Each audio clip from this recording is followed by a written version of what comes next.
अभी के टाइम में प्लेटफॉर्म बिजनेस मॉडल अपॉर्चुनिटी ही नहीं बल्कि ज़रूरी है अगर इस हाईली कम्पिटिटिव मार्केट में एग्जिस्ट करना है या बिल्ड टू लास्ट कंपनी बनानी हो। एक प्लेटफॉर्म बिजनेसेस में मेनली 3 चीज़ें होती है। पहला प्लेटफॉर्म प्रोवाइडर जो प्लेटफॉर्म के टेक साइट को मैनेज करता हो। दूसरा सर्विस प्रोवाइडर जो अपना प्रोडक्ट या सर्विसेज बेचते हो। तीसरा कंज्यूमर जो उन सर्विसेज या प्रोडक्ट को खरीदते हो। आज लगभग हर एक सेगमेंट में प्लेटफॉर्म बिजनेसेस एग्जिस्ट करते हैं, चाहे वो सोशल मीडिया प्लेटफॉर्म हो, फेसबुक, इंस्टाग्राम, चाहे वो शेयरिंग इकोनॉमी प्लेटफॉर्म हो, ओला, उबर, या चाहे वो मैचिंग प्लेटफॉर्म हो, जीवनसाथी.com, टिंडर, या वो पेमेंट प्लेटफॉर्म हो, पेटीएम, फ़ोनपे। अब सवाल उठता है आखिर इतने सारे बिजनेसेस इस बिजनेस मॉडल का यूज़ क्यों कर रहे हैं। पहला, ये स्केलेबल मॉडल है। दूसरा, ये कॉस्ट इफेक्टिव मॉडल है। अगर आपको कम समय और कम पैसों में बहुत सारे कस्टमर तक अपना प्रोडक्ट पहुंचाना हो तो इस बिजनेस मॉडल की मदद से आप कर सकते हैं। इसे एग्जांपल से समझते हैं। आज भले ही एप्पल बहुत सारे प्रोडक्ट और सर्विसेज बेचता हो, लेकिन 90s में मेनली ये कंप्यूटर्स बनाया करते थे और उस समय ऑपरेटिंग सिस्टम के मार्केट में 2 प्लेयर एग्जिस्ट करते थे। पहला माइक्रोसॉफ्ट विंडोज़ और दूसरा एप्पल iOS। माइक्रोसॉफ्ट ने क्या किया, विंडोज़ ऑपरेटिंग सिस्टम को ओपन सोर्स कर दिया, यानी जितने भी कंप्यूटर मैन्युफैक्चरर थे जैसे IBM, डेल, HP, वो सब इस ऑपरेटिंग सिस्टम को यूज़ कर सकते थे। लेकिन iOS सिर्फ एप्पल कंप्यूटर में ही यूज़ होता था।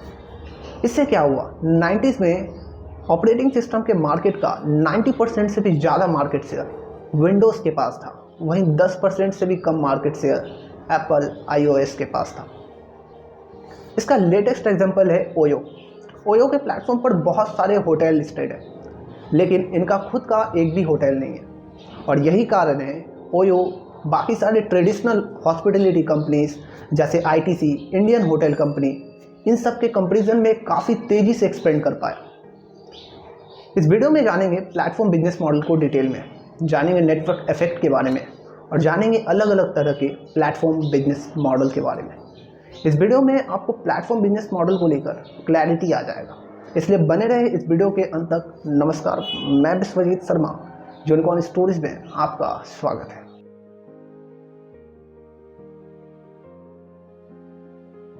तो आखिर ये प्लेटफॉर्म होता क्या है। एक प्लेटफॉर्म वेबसाइट या एप्लीकेशन होता है जो 2 ऐसे ग्रुप को कनेक्ट करते हैं जो एक दूसरे पे डिपेंडेबल होते हैं। जैसे ओला राइडर और ड्राइवर को कनेक्ट कर रहा है, अमेजॉन बायर और सेलर को कनेक्ट कर रहा है।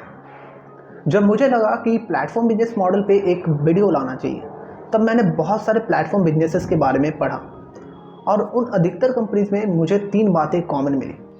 अधिकतर प्लेटफॉर्म कंपनीज की शुरुआत एक सिंपल इंटरेक्शन के साथ हुई, चाहे वो अमेजॉन हो, फ्लिपकार्ट हो या पेटीएम हो। इसे लिंक्डइन की एग्जांपल से समझते हैं।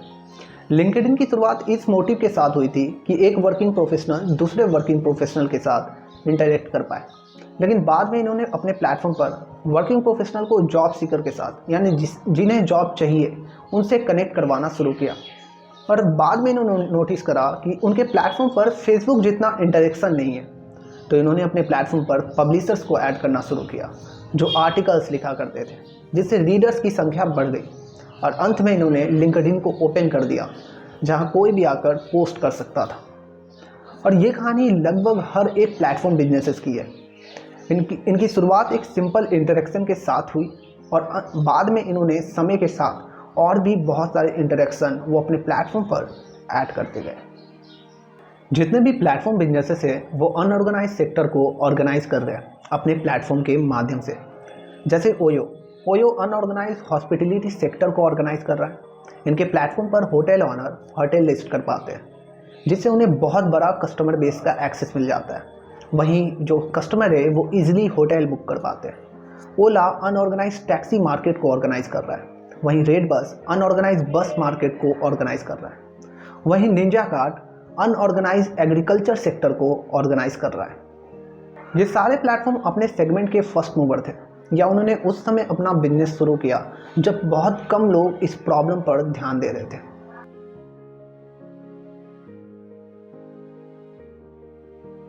नेटवर्क इफेक्ट को सिंपल लैंग्वेज में समझे तो मान लीजिए आपने एक ई-कॉमर्स प्लेटफॉर्म बनाया, उसमें जितने ज़्यादा सेलर्स होंगे उन्हें देखकर और भी बायर्स अट्रैक्ट होंगे, और जितने ज़्यादा बायर्स होंगे और भी सेलर्स आपके प्लेटफॉर्म पर प्रोडक्ट बेचने आएंगे।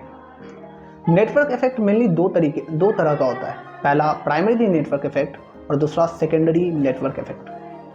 मतलब आपके प्लेटफॉर्म का वैल्यू टोटली डिपेंड करता है कितने लोग आपके प्लेटफॉर्म को यूज़ कर रहे हैं, और जितने ज़्यादा यूजर्स होंगे आपके प्लेटफॉर्म पर उतना ही वैल्यू आपका प्लेटफॉर्म का बढ़ेगा। बेसिकली इस नेटवर्क इफेक्ट का बेनिफिट सोशल मीडिया प्लेटफॉर्म को बहुत होता है। इसे व्हाट्सएप के एग्जांपल से समझते हैं। व्हाट्सएप के कंपैरिजन में मार्केट में बहुत अच्छे मैसेजिंग प्लेटफॉर्म एग्जिस्ट करते हैं, लेकिन आप और हम व्हाट्सएप ही यूज़ करते हैं क्योंकि हमारे फ्रेंड्स और फैमिली सर्कल में सभी व्हाट्सएप यूज़ कर रहे हैं। और अगर हम कोई और मैसेजिंग प्लेटफॉर्म यूज़ भी कर लेते हैं, डाउनलोड भी कर लेते हैं, तो आखिर हम बात किससे करेंगे। और यही कारण है, अगर कोई अच्छा मैसेजिंग प्लेटफॉर्म डेवलप भी कर लेता है तो व्हाट्सएप के नेटवर्क को कम्पीट कर पाना बहुत मुश्किल है। ये नेटवर्क इफेक्ट मेनली उन प्लेटफॉर्म्स के लिए होता है जिनके प्लेटफॉर्म पर 2 या 2 से ज़्यादा लोग इंटरेक्ट करते हो, जैसे अमेज़ॉन बायर और सेलर को कनेक्ट कर रहा है।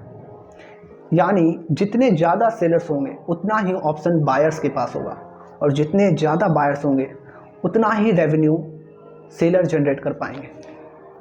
प्राइमरी नेटवर्क इफेक्ट को ईजिली कम्पीट नहीं किया जा सकता, लेकिन सेकेंडरी नेटवर्क इफेक्ट को किया जा सकता है अगर आप बेटर वैल्यू प्रपोजिशन और बेटर सॉल्यूशन के साथ प्रोडक्ट लाते हो।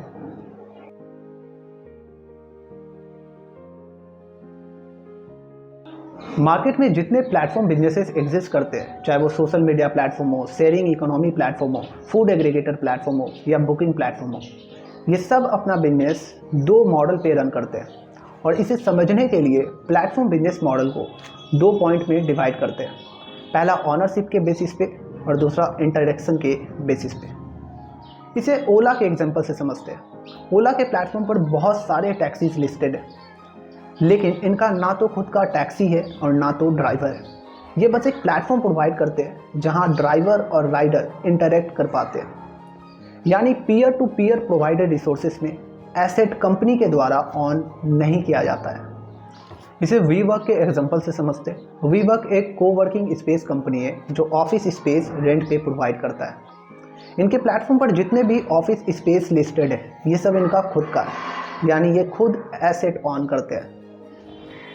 इंटरेक्शन के बेसिस पे मेनली 3 तरीके का प्लेटफॉर्म होता है। पहला B2B जो एक बिजनेस को दूसरे बिजनेस से कनेक्ट करता हो। दूसरा B2C जो एक बिजनेस को एक कस्टमर से कनेक्ट करता हो। तीसरा B2B2C यानी जो बिजनेस को दूसरे बिजनेस के कस्टमर से कनेक्ट करता हो। प्लेटफॉर्म बिजनेस एक बहुत बड़ा टॉपिक है, लेकिन इस वीडियो को देखने के बाद थोड़ा सा तो क्लैरिटी आ ही गया होगा। ये वीडियो यहीं ख़त्म होता है। ये वीडियो आपको कैसा लगा कमेंट जरूर लिखिएगा कमेंट सेक्शन में, और अगर आप कुछ ऐड करना चाहते हो तो वो भी ज़रूर लिखिएगा। मिलते हैं नए वीडियो के साथ। धन्यवाद।